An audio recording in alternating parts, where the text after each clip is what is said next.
podcast da Rosa, o feminismo em prosa. Olá, esse é o podcast da Rosa, um programa do Grupo Editorial Record sobre os livros do selo Rosa dos Tempos.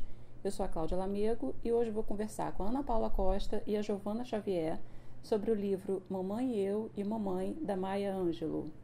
Ana Paula é uma das editoras do nosso coletivo da Rosa dos Tempos.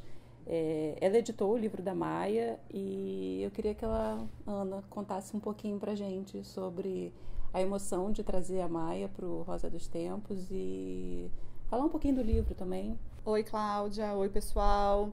Quando nós, decidimos reativar a Rosa dos Tempos, agora o livro da Maya é o segundo, começamos a pensar na autoras que seriam importantes pro selo, e não só os relançamentos do catálogo do antigo catálogo da Rosa, que nós vamos retomar, mas também trazer autoras que não tinham sido publicadas ainda no Brasil. E o nome da Maya foi um que se impôs pra gente. Na verdade, a Maya, infelizmente, era muito pouco publicada no Brasil. Ela só tinha, até então, lançado o Eu Sei Porque o Pássaro Canta na Gaiola, uma edição antiga da José Olímpio, que atualmente está fora de catálogo. Dentro do universo dos livros da Maya, porque ela publicou muita coisa entre poesia e os livros de memória, nós ficamos até em dúvida, né, por onde começar, e decidimos começar justamente com Mamãe, Eu e Mamãe, por ter sido o último livro que ela publicou em vida. A Maya faleceu em 2014 e esse livro foi publicado em 2013. E ele fecha essa série de autobiografias que ela começou com Eu Sei Porque o Pássaro Canta na Gaiola e termina com Mamãe, Eu e Mamãe. Foi um prazer, editar esse livro, conhecer as histórias da Maya, o relacionamento com a mãe, que a gente vai falar mais um pouquinho para frente. É uma autora importantíssima para entender a posição, o lugar da mulher na nossa sociedade, atual, e esse papel como ativista, foi muito importante nos Estados Unidos, e a influência dela em vários movimentos é de grande importância. A gente, quando pensou em fazer esse livro, a gente estava pensando quem a gente vai convidar para fazer a orelha, e logo também outro nome se impôs, o nome da Giovana Xavier. Ela é historiadora, professora da UFRJ, ela é coordenadora, acho que criadora, né, do grupo Intelectuais Negras, que é um catálogo super importante. A Giovana e outras mapearam o trabalho de mulheres negras no Brasil. É um trabalho super importante porque ele acabou pautando muito o mercado mesmo editorial. A Giovana esteve na Flip um ano antes da Flip de 2017 e houve um questionamento naquela época de falta de autoras, principalmente negras. E no ano seguinte esse quadro mudou. A Giovana estava lá com as intelectuais negras, a Flip teve um fechamento muito lindo com a Ana Maria Gonçalves e a Conceição Evaristo, são duas mulheres negras também super importantes. Então o nome da Giovana, pra gente, caiu como uma luva para falar da Maya. Então a Giovana está aqui também, eu queria que ela falasse da sua relação com a Maya e com esse livro, né, que ela não conhecia ainda, ele não tinha sido publicado aqui no Brasil. Obrigada, né, pelo convite. Oi para todo mundo.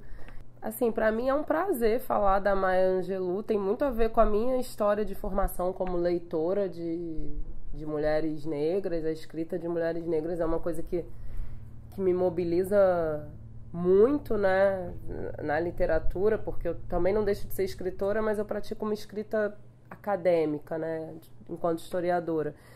E eu conheci a obra da Maya Angelou pelo poema Eu Me Levanto, quando eu estava na graduação, fazendo movimento estudantil há quase 20 anos, isso. O primeiro sentimento que me gerou foi realmente um sentimento de autoidentificação, né? Eu acho que se ver representada, narrada, se imaginar em um texto literário é algo muito poderoso para construir identidades que realmente transformam, né? E eu acho que, para mim, a escrita da Maya Angelou me transmite essa... Eu me vejo no texto dela, assim como eu vejo as minhas estudantes negras, as mulheres da minha família. Eu acho que é uma escrita muito representativa, não só das questões específicas de mulheres negras, mas eu acho que todos os trabalhos da Maya, né? Mamãe, eu e Mamãe, eu sei porque o pássaro canta na gaiola, e as poesias, e a própria produção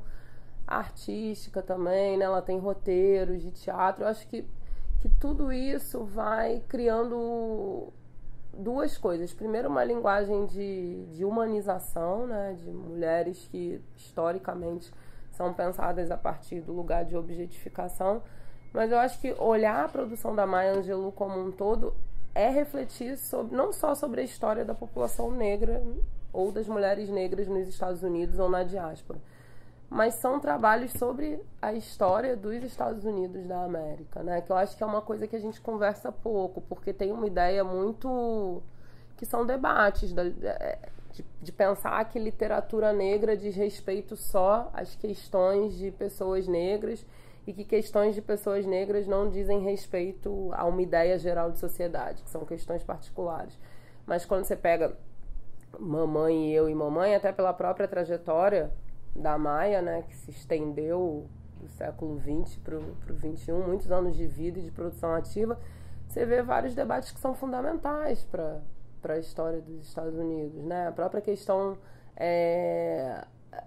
os impactos da segregação racial, da legislação de Jim Crow na vida das pessoas, a precariedade também econômica, material e mesmo emocional para a população como um todo, mas especialmente a população negra no sul dos Estados Unidos, questões de gênero, questões de identidade nacional, movimento pelos direitos civis, batalhas de gênero, né? A Maya vai se tornar a primeira condutora de bondes elétricos na Califórnia, em São Francisco. Então, assim, é muito interessante poder pensar a história de um país a partir da trajetória de mulheres negras que são mãe e filha, né? O que eu acho que é uma coisa legal também.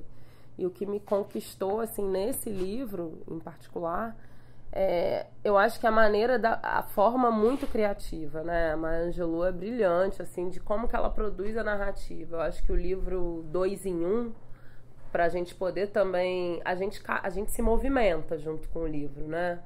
Então, assim, é a filha com a mãe, e depois é a filha com a mãe, mas em certa medida também sendo mãe de uma mãe que por um tempo, por uma série de razões, praticou a maternidade à distância, nunca deixou de praticar.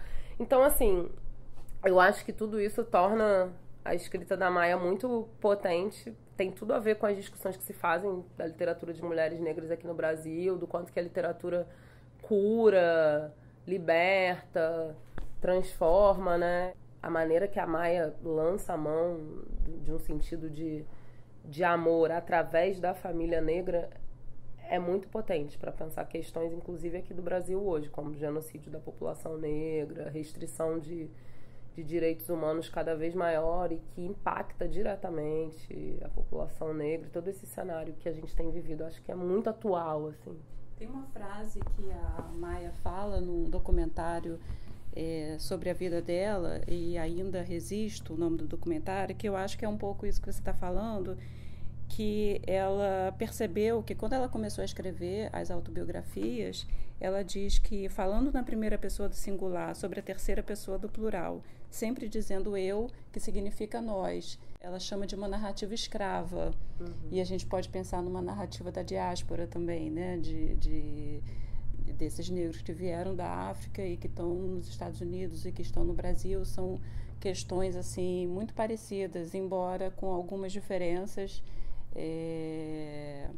políticas e culturais que eles viveram lá, a gente não viveu aqui. Talvez a gente tenha vivido de outras formas até mais enganadoras, né? Porque aqui se fala não tem racismo, e enquanto lá tinha uma segregação oficial, aqui não tinha, mas aqui também é velado, então talvez seja mais difícil ainda. Agora eu queria lembrar um pouquinho as histórias do livro também. A gente fala muito de empoderamento, acho que a Maia é um dos exemplos assim, né, de mulheres que fizeram muitas coisas numa época que ainda não se falava, né, não se pensava nesses termos. Agora, a mãe dela também, né? A mãe dela, a Vivian Baxter, é realmente uma personagem que surpreende muito nesse livro, né, Ana? Tem, assim, umas passagens... Ela aprendeu a bater nos meninos na rua, ela fazia várias coisas. Ela era dona de cassinos, né? Uma empresária... Isso que na década de 50, 60, 70 ali, a gente nem imaginava, né, que tivesse uma mulher tão forte assim, né, e tão engajada também, né? Não, com certeza. Eu acho que o livro, na verdade, ele acaba sendo uma história até de superação, porque elas tiveram um relacionamento muito conturbado.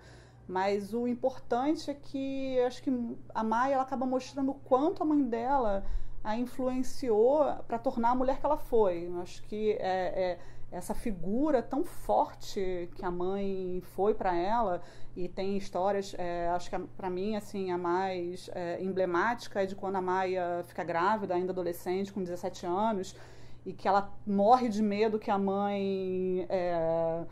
expulsa ela de casa, ou que, sei lá, tem uma atitude mais drástica, e a mãe se torna um maior apoio, uma pessoa mais amorosa. Ela está na hora do parto, ela está na hora dando um apoio, assim, com um amor incondicional para a filha, dizendo que tudo vai dar certo, que ela é uma mulher que não vai deixar de fazer nada, que não vai abandonar nada por causa do nascimento do filho. Eu acho esse momento, assim, que é quando, na verdade, acho que a relação delas se estreita, e a Maia percebe o quanto o amor daquela mãe é fundamental para ela.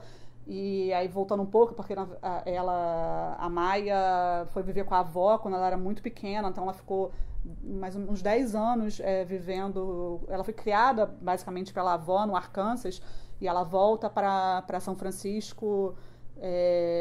quando o irmão dela, que era um pouquinho mais velho, a avó começa a perceber que pode ter um problema, que o Arkansas ainda é muito racista, e que o irmão poderia ter algum tipo de problema naquela cidade. Então, para evitar qualquer situação, ela fala: não, é hora de vocês voltarem a viver com a sua mãe.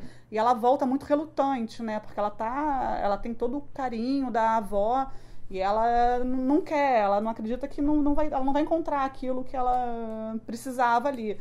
E quando, na verdade, ela descobre que a mãe é tudo, que é uma pessoa inspiradora mesmo. Acho que ela encontra isso com a mãe. Tem umas cenas que eu gosto também, por exemplo, quando ela é convidada para trabalhar como stripper. Ela fica na dúvida, pensando o que minha mãe vai achar, e a mãe simplesmente pega ela e leva para fazer compra, aconselha ela, assim, dá todo o apoio, né? Então, eu fiquei pensando aqui, enquanto você estava falando, nessa questão da maternidade, do cuidado, do autocuidado também.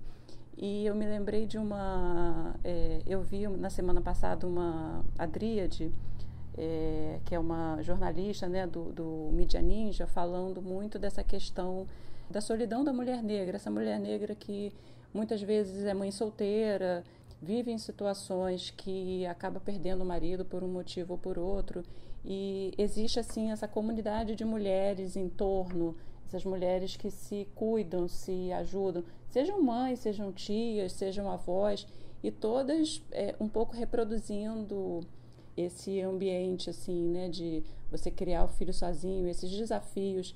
Eu acho que vai um pouco com essa história da mãe da Maia, né, como que ela acolheu a filha, e nesses momentos, até quando a filha, ela tem uma passagem engraçada, que ela se apaixona por um homem branco, e ela fica na dúvida, e a mãe é contra esse casamento, mas mas apoia, assim, você pode casar, eu acho que não vai dar certo, mas você tem todo o meu apoio. Eu queria que a Giovana também falasse um pouco dessas questões, assim, né? Dessa maternidade, desse amor que cura, né? Que a Giovana até fala disso, escreve um pouco sobre isso na Orelha. E a Vivian estava certa, né? O casamento não deu certo. Ou deu até, né? Até onde tinha que dar, mas enfim. Ela era muito profética, né? Uma mulher incrível. E também eu acho que, assim, quando eu conheci a trajetória da Vivian, eu fiquei muito, como historiadora, muito assim... Eu sempre tive uma crítica a essa ideia de... Assim, fulana é uma mulher à frente do seu tempo. Assim, na verdade, ninguém é à frente do tempo de ninguém. A gente está enraizado num determinado tempo histórico. E é absolutamente encantador, apaixonante a maneira que a Vivian Baxter dialoga com o tempo em que ela tá inserida. Porque é muito incrível, né? A gente tem... Ela não é única, com certeza. Tem vários registros na história afro-americana de mulheres negras empreendedoras, enfim, super bem-sucedidas e que transgridem os papéis esperados para o ser mulher. Mas a maneira que ela articula isso, a família e a condição de mãe se reconciliando com esse passado, é muito instigante. E eu acho que o instigante também é a sensibilidade da Amaya de entender a importância de ter isso registrado no formato de um livro, né? Esse livro é uma preciosidade, assim, que realmente tem que ser lido por mais e mais pessoas, independente do grupo racial. Eu acho que tem várias coisas no livro que tem a ver com o amor que cura, que liberta. Isso é uma discussão que a Conceição Evaristo faz aqui, a Miriam Alves também. Tem duas partes que eu gosto, né? Eu gosto de uma que está na página 54. Minha mãe me chamou para tomar uma xícara de café com ela na cozinha. Ela, minha mãe, né, disse: então, você conseguiu o emprego. Isso quer dizer que eu também consegui o emprego. Você foi condutora e eu sou a guarda-costas todos os dias até amanhecer. O que você aprendeu com essa experiência? A Vivian pergunta, né? Aí a Maia responde: aprendi que você provavelmente foi a melhor proteção que eu terei na minha vida.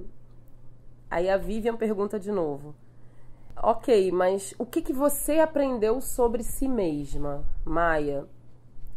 E a Maia diz: eu aprendi que eu não tenho medo de trabalhar, basicamente isso.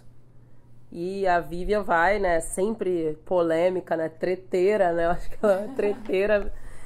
A Vivian vai dizer: não, você aprendeu que tem poder e determinação. Eu te amo e tenho orgulho de você. Com essas duas coisas, você pode ir a qualquer lugar. Eu acho que essa, para mim, é uma das passagens mais emocionantes do livro, porque educar, especialmente meninas e jovens negras, desenvolvendo uma consciência desse lugar do poder e da determinação é algo muito potente e muito necessário, e que, de fato, explica, em boa medida, né, tudo que a Maia desbravou ao longo da vida dela, porque é incrível, né? E olha que a gente aqui também faz muitas coisas, mas a quantidade de lugares pra usar o conceito aí da vez, de lugares de fala que a Maya Angelou mobilizou, e de uma forma profunda, né? Ela não era uma atriz que estava ali de passagem, ela era a atriz do espetáculo. O roteiro dela era o roteiro, os livros dela são os livros, e lá já quase no fim da trajetória profissional vem a questão de ser professora, né? E eu acho muito legal quando ela se pergunta se ela é uma professora que gosta de dar aulas ou se ela é uma professora que gosta de aprender. Ela vai fazer algumas provocações, ela tá sempre se provocando. Então, assim, eu acho que esse livro, né, e a história, pensar a história da Maia e da Vivian, né, que é uma história de mãe e filha, mas também é uma história de duas mulheres negras criando seus próprios sentidos de cuidado, de autocuidado, de maternidade, de afeto. Eu acho que tudo isso traz uma grande quantidade de ensinamentos, inclusive aqui, para a gente pensar a história do Brasil e o protagonismo que as mulheres negras desempenham, inclusive em termos numéricos, de sermos maioria, e confrontar isso com uma história do silêncio também, que eu acho que é um outro aspecto interessante e doloroso na história, né, na trajetória da Maya Angelou. Os anos da infância em que ela esteve em silêncio, né, como resposta à violência que ela vivenciou, o estupro,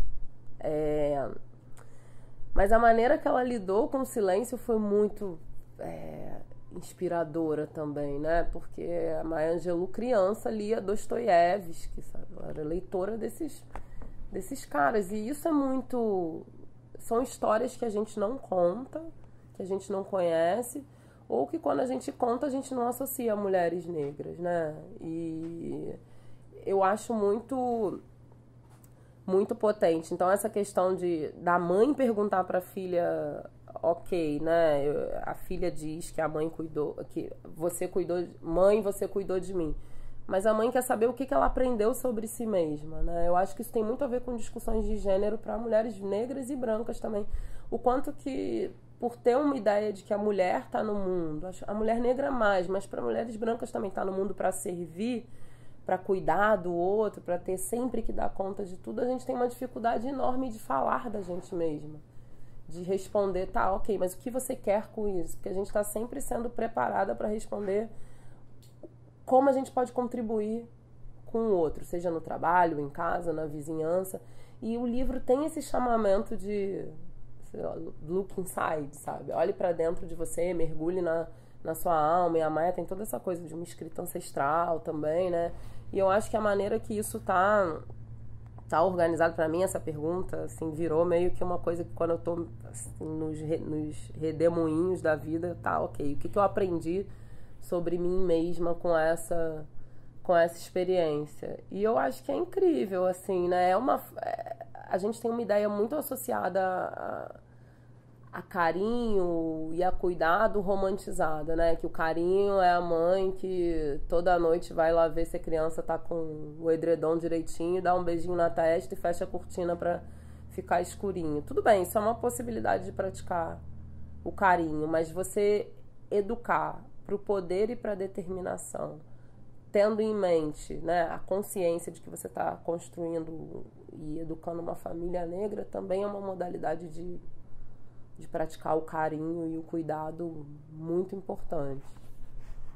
Giovana, obrigada. Obrigada a você. Infelizmente o tempo está se esgotando, porque eu já tinha pensado aqui em várias outras passagens do livro. A Maya realmente é uma fonte inesgotável de assuntos mas a gente vai ter que acabar, então eu sugiro que vocês leiam o livro, porque tem muito mais coisa, tem muito mais histórias, é muito emocionante. Eu queria agradecer aqui a presença da Ana Paula. Obrigada, Ana. Não, obrigada a vocês. Só queria... Tem um trechinho do livro que tem muito a ver com essa questão do amor e de como o amor liberta, que eu acho que vale a pena ficar com ele também aqui. O amor cura e liberta. Eu uso a palavra amor não como sentimentalismo, mas como uma condição tão forte que pode muito bem ser o que mantém as estrelas em seus lugares no firmamento e faz o sangue fluir disciplinadamente por nossas vidas. Escrevi este livro para examinar algumas das maneiras como o amor cura e ajuda a escalar alturas impossíveis e erguer-se de profundezas imensuráveis. Acho que essa é uma mensagem aí linda que a Maya deixou para todas nós. Obrigada, Ana.